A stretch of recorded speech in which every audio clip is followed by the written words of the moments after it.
하나님을 믿는 것이 참 어렵다라는 생각을 가끔은 해봅니다. 왜냐하면 눈에 보이지 않는 하나님, 직접 보고 또 직접 들을 수 있다면 쉬울 텐데요. 우리가 그것을 항상 그렇게 경험하면서 사는 사람들은 없다라고 생각이 돼서 그렇습니다. 믿음은 바라는 것들의 실상이요, 보지 못하는 것들의 증거라고 했습니다. 사실은 안 보이는 거예요.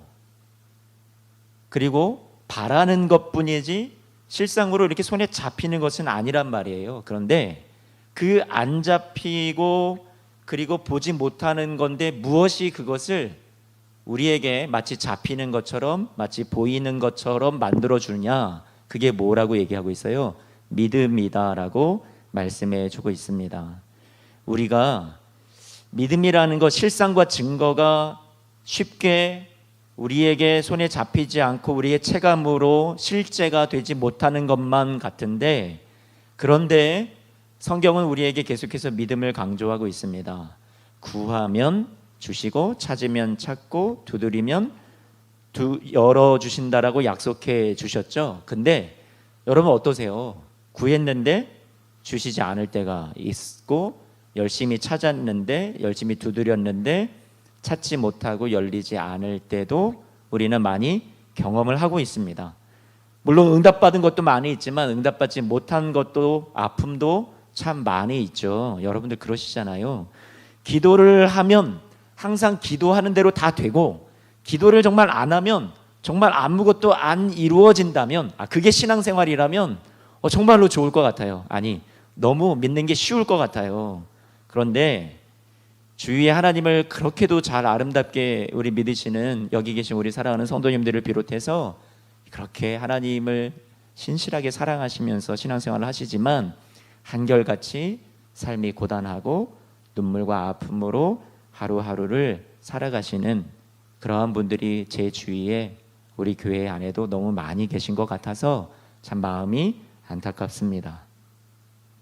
본문 시편의 저자인 다윗이, 오늘 저와 여러분들 읽었던 시편 27편 말씀의 저자인 다윗이 오늘 9절 말씀을 보니까 뭐라고 얘기하냐면, 주의 얼굴을 내게서 숨기지 말아주세요. 주의 종을 노하여서 버리지 말아주세요. 주님, 나를 버리지 마시고 떠나지 말아주세요. 왜 이렇게 고백을 했을까요? 다윗이 지금 느끼는 감정이 어떤 거예요, 여러분? 다윗은 항상 예배자였기 때문에 승승장구하는 삶을 살았나요? 아니잖아요. 오늘 말씀을 보니까 다윗도 하나님으로부터 마치 버림받는 것처럼 하나님의 얼굴을 숨기는 것 같이 그러한 어려운 시간들을 지금 지나가고 있다라는 것을 우리가 이 말씀 속에서 이해할 수 있겠죠. 다윗이 시편의 16편 말씀을 보니까 2절 말씀을, 여러분 성경을 여기 앞에 스크린을 한번 보세요. 16편을 보니까 2절 말씀에 이렇게 얘기해요. 내가 여호와께 아뢰되 주는 나의 주님입니다. 주밖에는 나의 복이 없습니다. 얼마나 멋진 고백이에요, 그렇죠? 여러분 보통 이런 문장이 나오면 그 앞에 다윗이 어떤 것을 경험했을 것 같아요? 와, 대단한 하나님의 응답과 어떤 기적을 경험했을 거라고 우리가 생각을 해야 이런 고백이 나올 수 있을 거 아니에요. 주밖에 나의 복이 없습니다. 그런데 다윗은 그 앞절에 시편 16편 1절 말씀을 보면 뭐라고 얘기하고 있어요? 하나님, 나를 좀 지켜주세요. 내가 주님께 지금 피하고 있습니다. 무슨 말이에요? 지금 하나님이 지켜주지 않는 상황이 여러분 틀림없습니다. 그렇죠? 분명합니다. 그런데도 다윗은 주님을 피난처로 삼아서 주 앞에 나와서 주님밖에는 내게 나의 복이 없습니다라고 고백하고 있다라는 거죠. 다윗의 이 믿음의 고백이 어떤 상황 위에 올려져 있는지, 어떤 자신의 이리저리 왔다 갔다 하는 감정 위에 올려져 있는지, 아니면 자신의 변화하는 상황과 감정이 아니라 변하지 않는 하나님의 신실하심에 있는지를 오늘 말씀도, 시편 16편 말씀도 보여주고 있다라는 말이죠. 그런 믿음을 가진 다윗이기에 오늘 27편 말씀에도 다윗이 어떻게 고백을 해요? 믿음으로 고백을 합니다. 어떻게 믿음으로 고백해요? 우리 27편 1절에서 3절 말씀을 같이 한번 좀 읽어봐요. 우리 같이 여러분들도 소리내서 같이 읽어보는 거예요. 같이 읽습니다. 시작. 나의 빛이요 나의 구원이시니 내가 누구를 두려워하리요. 여호와는 내 생명의 능력이시니 내가 누구를 무서워하리요. 악인들이 내 살을 먹으려고 내게로 왔으나 나의 대적들 나의 원수들인 그들은 실족하여 넘어졌도다. 군대가 나를 대적하여 진칠지라도 내 마음이 두렵지 아니하며 전쟁이 일어나 나를 치려 할지라도 나는 여전히 어떻게 해요? 태어나리로다. 할렐루야. 다윗이 어떤 상황에도 나는 흔들리지 않습니다라고 믿음을 고백하죠.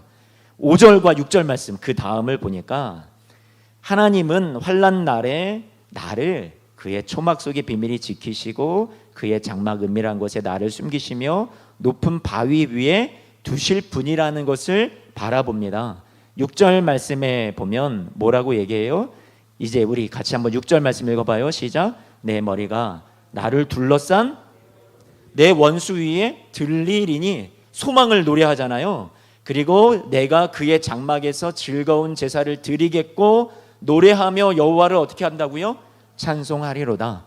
지금 여기에 예배 자리에 나오신 여러분들, 찬송하고 기도하는 자리에 나오신 여러분들과 지금 다윗의 모습이 동일해요.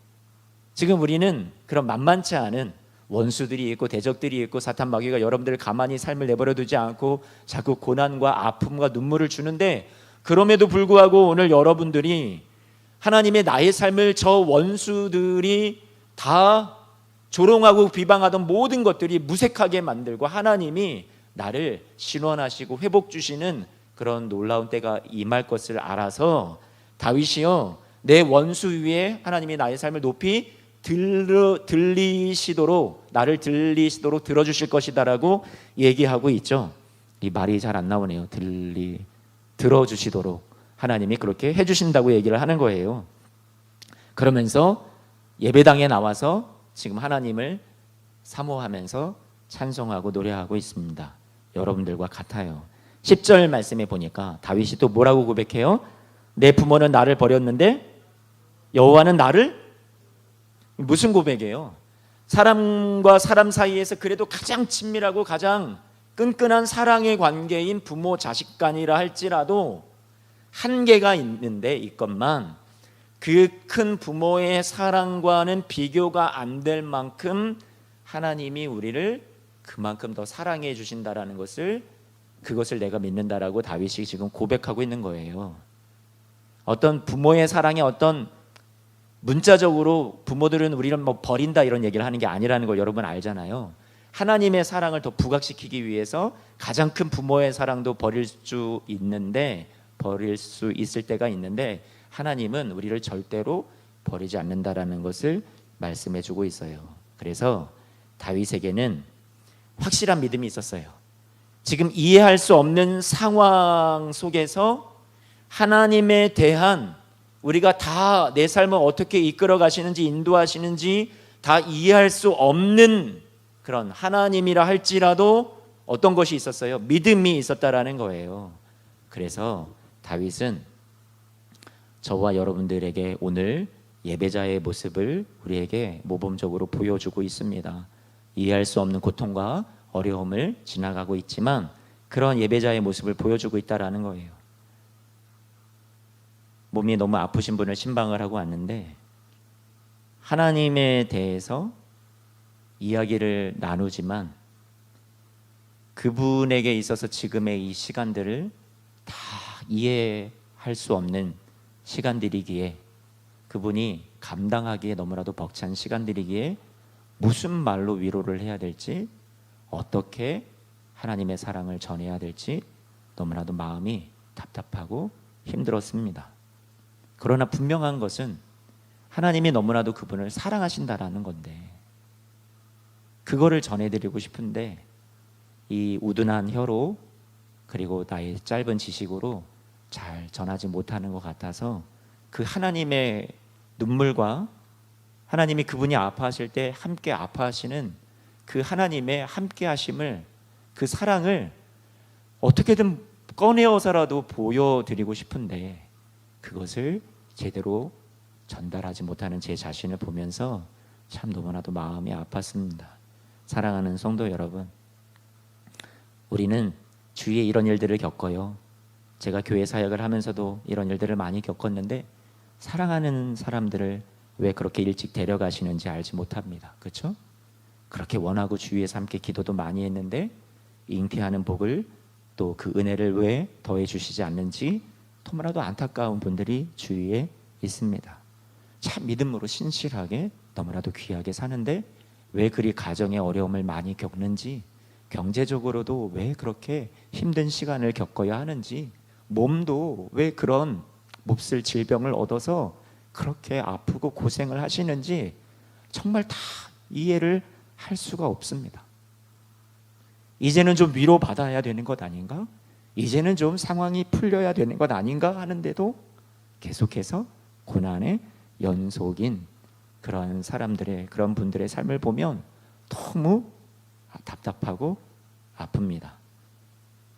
사랑이라고는 쥐뿔도 없는 제게도 이런 생각이 드는데, 여러분, 하나님은 어떠실까요?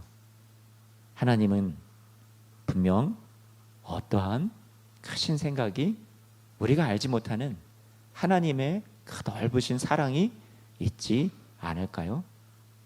우리 인생이요, 사람들의 삶이라는 것이 모든 것이 다 이해되어지고 우리의 논리대로 다 예측할 수 있는 것은 아닌 것 같습니다.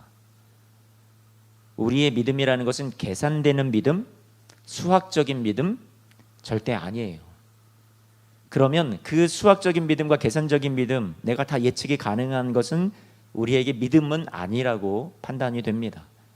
성경이 말하는 믿음의 수준은 우리에게 그 이해를, 우리의 한계와 우리의 이해를, 우리의 생각을, 우리의 시간까지도 다 어떻게 해요? 뛰어넘으라고 하나님의 말씀은 계속해서 우리에게 도전을 줍니다. 그래서 욥기라는 성경을 보면 우리의 믿음의 이해, 이 수준을 뛰어넘는 것에 대해서 욥기가 우리에게 잘 계시해 주는 말씀인데, 욥기서 말씀을 보면 1장의 9절을 보면 사탄이 하나님에게 찾아와서 이제 서로 회의를 하죠. 욥이 어찌 까닭 없이 하나님을 경외하겠습니까?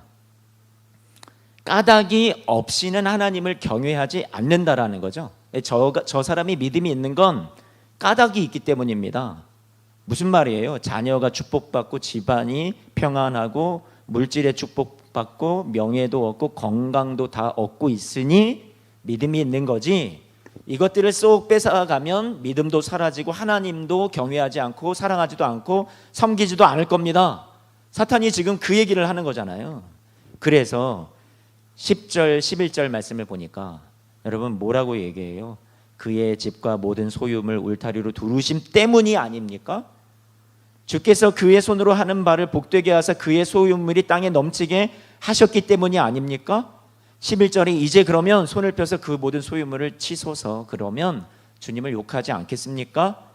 잘 되게 해주셨으니까 당연한 것이라고 생각하고 당연하다고 생각했던 것을 받으니까 건강도 물질도 자녀도 내가 원하는 대로 모든 것들이 잘 되어가고 있으니까. 하지만 내가 원하는 바가 이루어지지 않는다면 과연 믿음으로 살아갈 수 있을까? 지금 이것을 의문으로, 물음표로 사탄이 던지고 있는 거죠. 그래서 사탄이 정말 욥에게서 어떻게 해요? 이 모든 것을 다 빼앗아가고 시험을 하죠.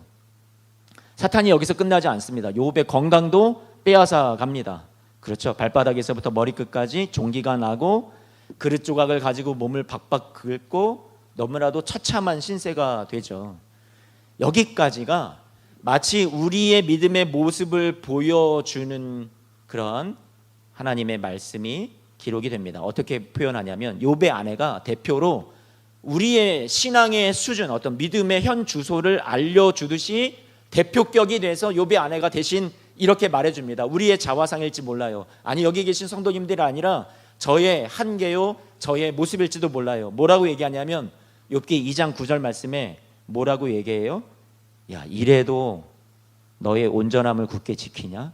차라리 하나님을 욕하고 죽어라 하고 떠나버립니다. 이게 어쩌면 어떤 내가 이룬 것이 있어서, 기도한 것이 응답이 되어서 내가 원하는 것이 잘 맞아 떨어졌기 때문에, 예수님을 믿어서 내가 어떤 복을 받았다고 생각하기 때문에 우리에게 그만한 믿음이 생기고 삶의 기쁨도 행복도 채워져 있는지 모릅니다. 그런데 욥기서 말씀에서 우리에게 자꾸만 믿음의 정체성을 알려주는 것은 무엇이냐면 어떤 까닭 때문에 믿는 것이 아니라, 어떤 까닭 때문에 하나님을 사랑하고 경외하는 것이 아니라 뭐라고 얘기해 주는 거예요? 그것을 뛰어넘는 믿음에 대해서 가르쳐 주고 있죠. 욥도 받아들이기가 너무나도 어려웠죠. 왜 나에게? 왜 이런 일을 겪게 하시는 거야? 사탄이 하는 일을 왜 하나님은 가만히 내버려 두시는 거야? 악이 가득한 이 세상을 하나님이 방관하시는 거야.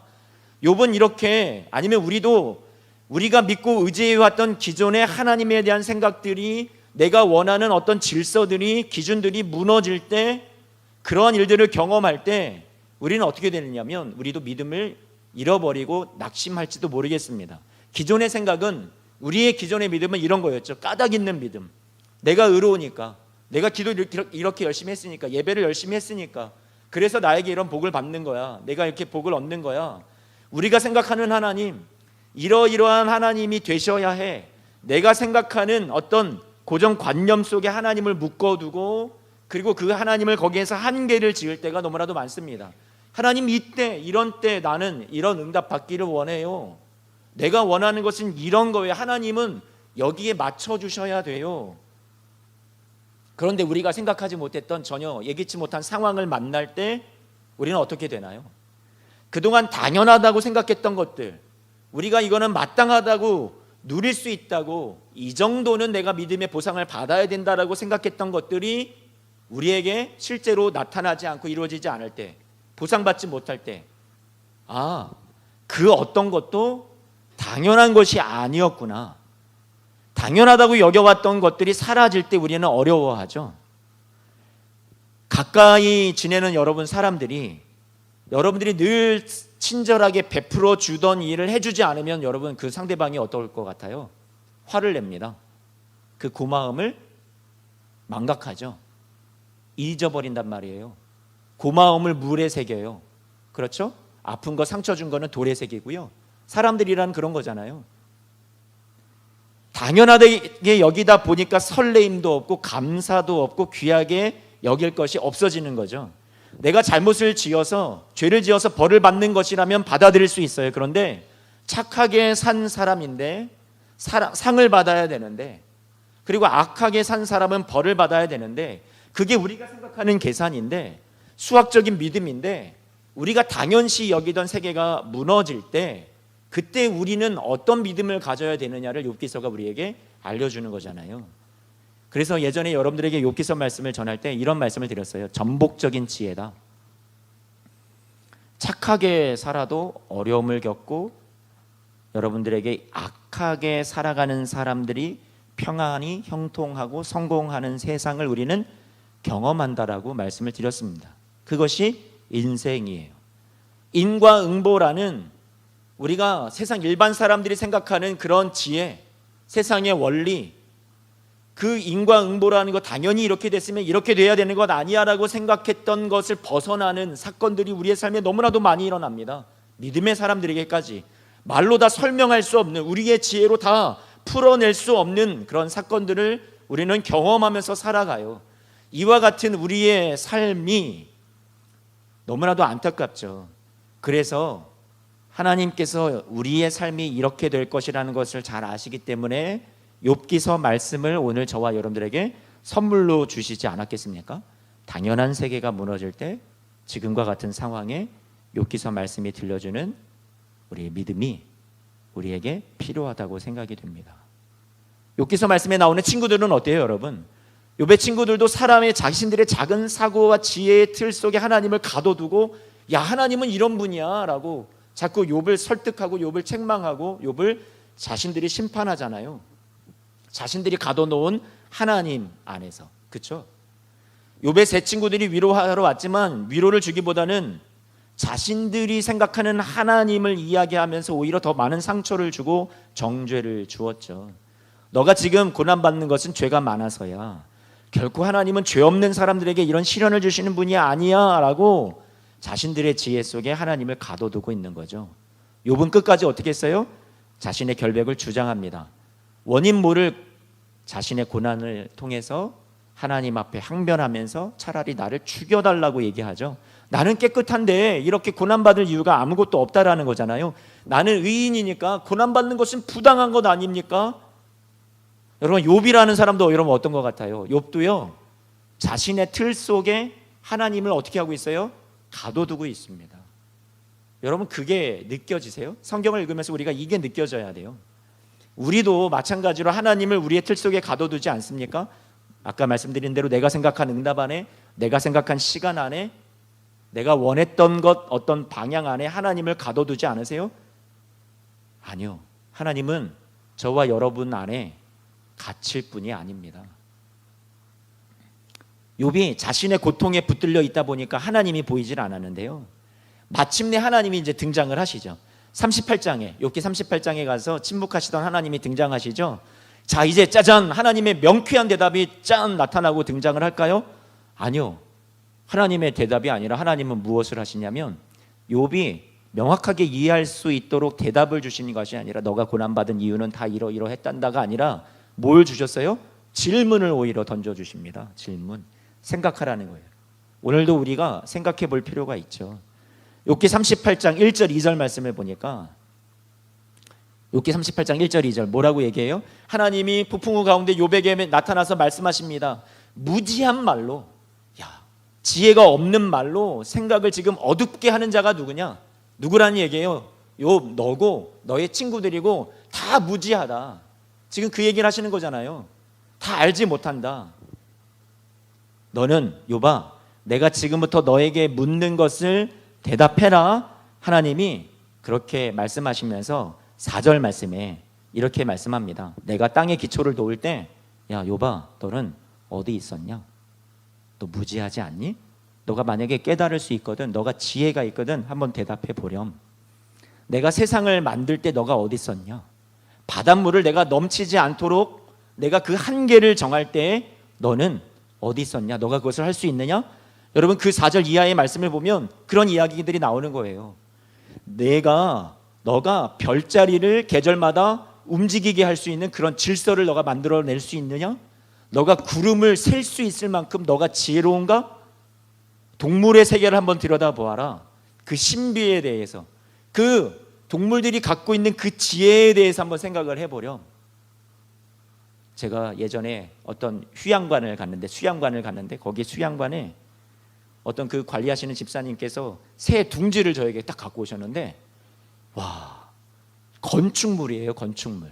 얼마나 정교하게 틈틈이 잘 짜여져 있는지, 그 모양 자체가요, 아주 놀라운 견고한 건축물처럼 틈 없이 잘 짜여져 있어요. 거기다가 또 따뜻하게 하기 위해서 밑에는 더 따뜻하게 만들 수 있는 어떤 그런 재료들을 깔고, 옆에는 잘 나뭇가지를 서로 얽히설키 엮어서 이것들이 견고하게 꽉 맞물려 있도록 만들어내고, 그래서 새는 건축가다라는 그런 책까지 있더라고요. 제가 그것을 보았는데 너무 경이로워서 감탄을 했을 정도예요. 여러분, 그 지혜를 집어넣어 준 게 누구예요? 하나님이시죠. 여러분, 우리 여기 종탑에도 지금 까치가 새 둥지를 틀었는데, 그 둥지를 예전에 여러분들에게 사진도 보여드렸었는데, 여러분, 그런 것들을 하나하나 물어다가 어떻게 그렇게 잘 만들어낼 수 있냐라는 거죠. 그 지혜를 하나님이 주셨다라는 거예요. 하나님을 우리가 다 알아낼 길이 없다라는 거죠. 하나님이 지금 말씀하시는 것은. 그래서 이 하나님의 질문에 대해서 욥이 대답한 건 뭐예요? 모릅니다. 저는 모릅니다.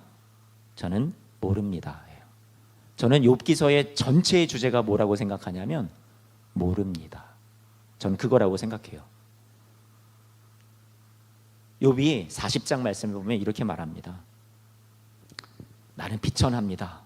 내가 무엇이라고 주님께 대답합니까? 손으로 뭐라고 얘기해요? 내 입을 가릴 뿐입니다 라고 얘기합니다. 내가 다시는 더 대답하지 않겠습니다. 5절 말씀에 말합니다.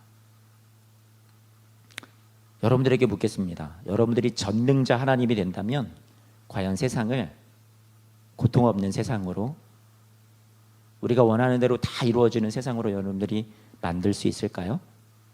이 세상에 존재하는 악을 다 한 번에 척결할 수 있을까요? 의인들이 행복한 세상을 여러분들이라면 단번에 만들어낼 수 있을까요? 믿음이란 세상이 내 뜻대로 되지 않아도 낙심하지 않는 것, 하나님의 세상을 움직이는 그 지혜와 섭리 속에서 하나님의 역사를 이끌어가고 계심을 그저 내가 받아들이는 것, 내 삶도 나의 역사도 하나님이 주권을 가지고 지금도 선한 방향으로 이끌어 가신다라는 것을 우리가 받아들이는 것, 여러분 그게 믿음 아니에요? 모든 불합리와 부당함과 우리는 계속해서 싸워가겠지만 당장의 내 눈에 보이는 결과가 없다고 낙심할 것이 아니라 우리가 실패한 그 자리에서 내가 생각하지 못한 그 아픔과 상처와 좌절의 자리에서 하나님의 또 다른 내가 생각하지 못한 시작을 들여다볼 수 있는 믿음, 그 믿음을 저와 여러분들에게 가지라고 성경은 얘기해 주는 거죠. 우리가 잘 알듯이 주님은 십자가에서 죽으시고 죽음으로 다 끝난 것 같았지만 하나님이 다시 예수 그리스도를 부활로 하나님께서 새 일을 행하셔서 우리에게 하나님께서 놀라운 일을 행하신 것을 우리는 잘 알고 있습니다. 우리가 주님을 십자가에 못 박은 죄와 악을 하나님이 선으로 바꾸셔서 십자가가 복음의 능력이 되게 하시고 죽음이라는 패배가 다시 부활의 승리로 바꾸어 주신다라는 것을 우리가 어떻게 감히 생각이나 할 수 있었겠어요? 하나님의 생각은 우리를 뛰어넘습니다. 하나님께서 지금도 그 선하신 능력을 가지고 십자가를 부활의 영광으로 바꾸시는 주님이 저와 여러분들의 삶도 붙들고 계시다라는 것을 우리가 믿는 것이 믿음이라는 거죠. 욥은 하나님의 광대하심에 대한 그런 수많은 하나님의 질문들과 하나님의 이야기 앞에서 하나님의 그 크심 앞에서 자신이 너무나도 상대적으로 작아진다라는 것을 느꼈죠. 나의 그 고난이라는 것도 하나님 앞에 이것을 꺼내어서 하나님 내 고난 이렇습니까? 왜 이렇습니까? 할 수 있는 자신의 지혜로 자신이 항변하는 그 모든 것들이 부질없는 짓이라는 것을 욥은 깨닫게 됩니다.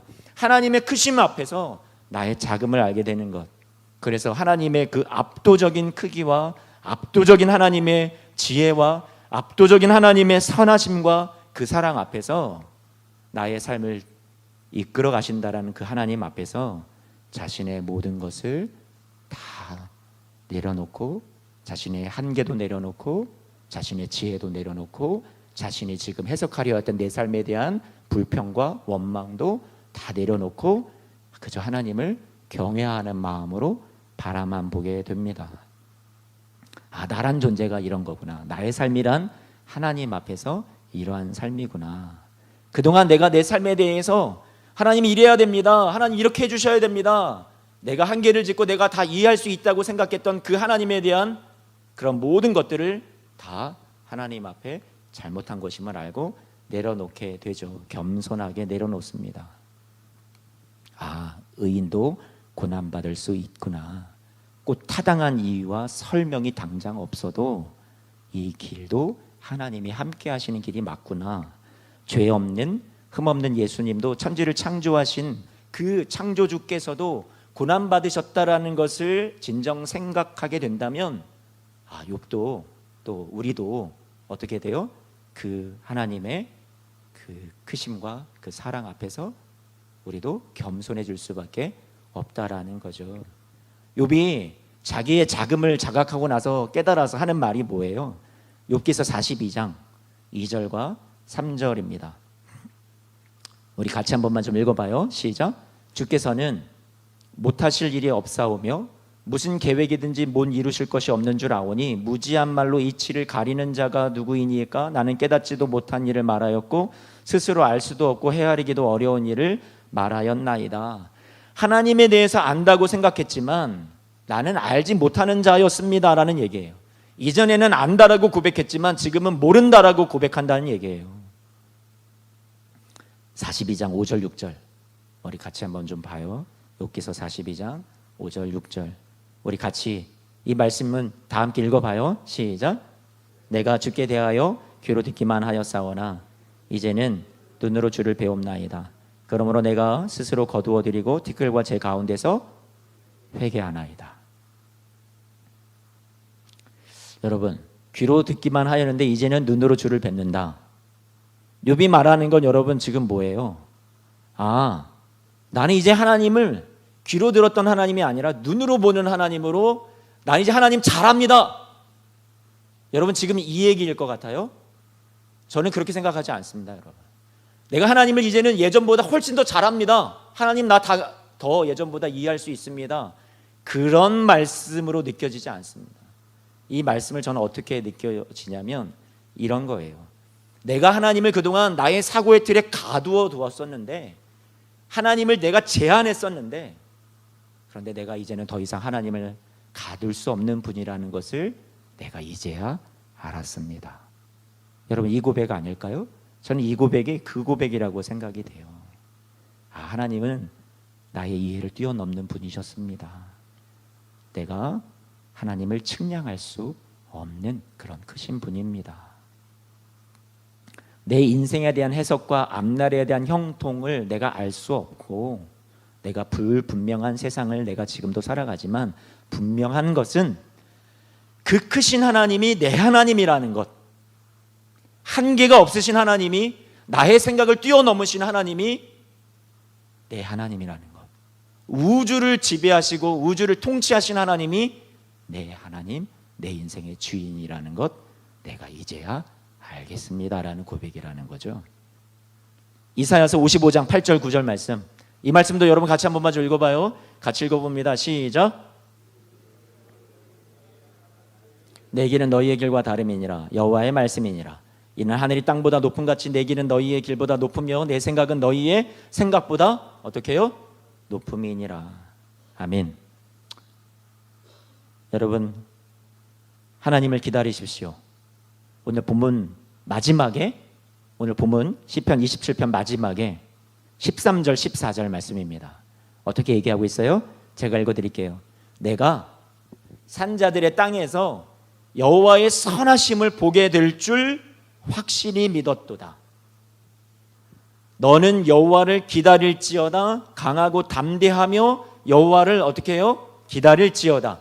나 혼자만, 다윗만 내가 하나님을 기다리겠습니다 한 것이 아니라, 이 승리의 확신 속에서, 믿음의 확신 속에서 하나님은 선하신 분이라는, 나보다 더 크신 분이라는 것을 지금의 어려운 상황 속에서 확신하면서 주위의 많은 공동체들에게 알리고 선포합니다. 우리 같이 하나님을 우리가 기다리자고, 그 선하신 하나님을 우리가 바라보자고 다윗이 이야기하고 있습니다. 이 말씀은 우리가 기다려야 될 것이 기도 응답과 축복된 결말이 아니라, 기도 응답과 축복된 결말, 그것의 근본이요 제공자가 되시는 여호와를 기다리라라고 우리에게 도전을 주고 있습니다. 그렇죠? 14절 말씀은요, 여호와를 기다리라고 했지 여호와로부터 오는 기도 응답과 축복된 결말을 기다리라고 얘기하지 않습니다. 우리에게 우리의 복보다, 기도 응답보다 더 크신 분, 더 선한 결과의 근원이 되시는 그 하나님을 여러분 기다리시는 사랑하는 성도님들이 되시기를 부탁을 드립니다. 우리는 지금 앞길이 보이지 않습니다. 다윗도 앞길이 보이지 않았습니다. 하지만 다윗은 여호와의 선하신 만큼은 확실히 보았습니다. 당장에 하나님이 나의 삶을 왜 이렇게 인도하시는지 다 이해는 못했지만 그 선하신 하나님을 끝까지 믿고 기다리는 것은 나는 할 수 있겠다고 지금 얘기하는 거예요. 보이지 않는 길을 걸을 때 하나님의 선하심을 볼 수 있는 것이 여러분 축복이고, 그것이 믿음이라고 생각합니다. 인생은 기다림입니다. 하루하루가 기다림의 연속이에요. 지금 우리는 코로나가 빨리 끝나기를 기다리고 있고, 교회가 정상적으로 모이고 교제하기를 기다리고 있고, 추수의 때를 기다리고, 눈물을 심은 성도님들은 삶의 선한 열매가 맺혀지기를 기다리고, 기도의 응답의 때를 기다리고, 회복의 때를 기다리고, 고난 뒤에 영광이 오기를 기다리고, 어두움 뒤에 빛을 기다리고, 십자가 뒤에 부활의 영광을 기다리고, 우리는 지금 모두가 다 기다리고 있어요. 믿음의 사람들에게 기다림이라는 것은 소망하면서 기다릴 수 있는 것이 믿음의 사람들의 모습입니다. 오늘 다윗이 13절 말씀에 하나님의 선하심을 보게 될 줄 확실히 믿는다라고 얘기하면서 소망을 가지고, 확신을 가지고 기다립니다. 하지만 하나님이 없는 자들에게는 기다림이라는 것은 두려움일 수 있습니다. 하나님이 없기 때문에. 그러나 여러분들은 하나님이 계신 분들이잖아요. 그러니까 지금의 이 어려운 시기 언제 끝날까요? 코로나도, 지금의 이 아픔도 언제 끝날까요? 잘 모릅니다. 하지만 우리는 소망하면서 기다렸으면 좋겠어요. 하나님의 시간표가 우리와 다름을 잊지 마십시오. 베드로가 교회의 성도들을 믿음으로 세울 때 그 성도들은 박해를 받았습니다. 고난 가운데 지내고 있었어요. 사람들은 주님께서 빨리 이 세상에 와 주십시오, 주 예수 그리스도의 재림을 기다립니다. 죄인들이 구원받는 세상이 빨리 오기를, 악인들이 심판받는 세상을 기다립니다. 그런데 너무나도 더디게 느껴집니다. 그래서 이곳저곳에서 불신앙의 목소리가 막 터져 나옵니다. 기다려도 소용이 없다라는 거예요. 오래 기다렸는데 하나님의 구원이 손길이 전혀 보이는 것 같지 않습니다. 마음이 흔들립니다. 그때 베드로가 이렇게 이야기합니다. 베드로후서 3장 8절 9절 말씀입니다. 뭐라고 얘기하냐면 이렇게 말씀하시죠. 사랑하는 자들아, 주께는 하루가 천년 같고 천년이 하루 같다라는 이 사실을 잊지 말아라. 주의 약속은 어떤 이들이 더디다고 생각하는 것 같이 더딘 것이 아니라 오직 주께서 너희를 대해서 오래 참고 아무도 멸망하지 않고 다 회개하기에 이르기를 원한다. 무슨 말이냐면, 사랑하는 자들아, 우리 주님은 시간의 창조주가 되시는 분이다. 주님의 시간은 우리가 생각한 시간과 그때를 뛰어넘는다. 우리가 기다리는 것 같고 우리가 안타까워하고 있지만 사실 하나님이 우리보다 더 기다림에 대가란다. 베드로가 지금 그 얘기를 해주는 거잖아요. 우리가 생각한 것보다 더 빨리 주님이 오시지 않는 것은, 그것은 우리를 더 오래 참아주시는 주님의 기다림 때문이다. 한 사람이라도 더 살리고 잃지 않고 싶으셔서. 우리 주님은 저와 여러분들의 삶을 구원을 주시고 회복을 주시기 위해서 지금도 기다리시는 우리 주님입니다. 죄인들을 구원하시기 위해서라면 하루를 기다리는 것을 천년을 기다리듯이 마음 아프시지만 끝내 기다리시는 분입니다. 천년을 기다렸어도 우리를 너무나도 사랑한 나머지 단 하루밖에 안 기다린 것처럼 너그럽게 우리를 그렇게 사랑하셔서 포기하지 않는 사랑으로 기다려주시는 기다림의 대가 하나님이십니다. 기다림 가운데 절망하지 않고, 그래서 우리가 하나님의 시간표를 믿고 그 하나님의 기다림이 나의 기다림 되기를 여러분들 축복합니다. 주님을 기다리십시오. 실망에 빠져 있을 때 여러분 혼자만 기다리지 않습니다. 우리 주님이 함께 기다리고 계시는 것을 믿으시기를 바랍니다. 기다림의 우리의 뿌리는 주님에 대한 신뢰입니다. 그리고 우리가 조바심을 갖고 불안해한다라는 것은 주님에 대한 불신의 뿌리가 우리 안에 싹이 트고 있는 것입니다. 저와 여러분들이 소망을 가지고 예배와 찬송을, 기도를 통해 하나님께 오늘도 나아가고 하나님을 의지하고 신뢰하는 우리 사랑하는 성도님들이 되시기를 부탁을 드립니다. 반드시 믿음으로 살아가는 여러분들에게 하나님께서 눈물을 보상해 주시고 치유와 회복을 주시고 여러분들이 붙들었던 약속이 부끄럽지 않도록 하나님께서 은혜를 베풀어 주실 줄로 믿습니다. 아브라함은 75세의 부름을 받았지만 100세가 되어서 약속의 씨앗인 이삭을 얻기까지 25년 동안 그는 기다렸습니다. 모든 사람들이 너가 모든 사람들의 아비야 라고 비웃음을 살 수밖에 없었던 그 시간을 인내하면서 그 과정을 기다렸습니다. 요셉은 13년의 고난의 세월을 이겨내고 마침내 총리가 됩니다. 모세는 자신의 힘을 다 빼고 하나님께 온전히 붙들려서 쓰임받기까지 40년을 기다립니다. 다윗은 왕이 되겠다고 그렇게 사무엘 선지자가 와서 축복해주고 기름을 부었는데, 그런데 그때 나이가 10대 중반의 나이였습니다.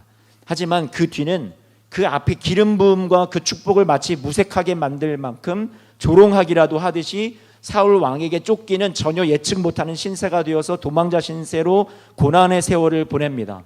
사울 왕이 죽고 나이 30이 되어서 15년이라는 세월을 기다리고 나서야 남쪽 유다에서만 인정하는 왕으로 기름 부음 받는 그런 반쪽짜리 왕밖에 되지 못합니다.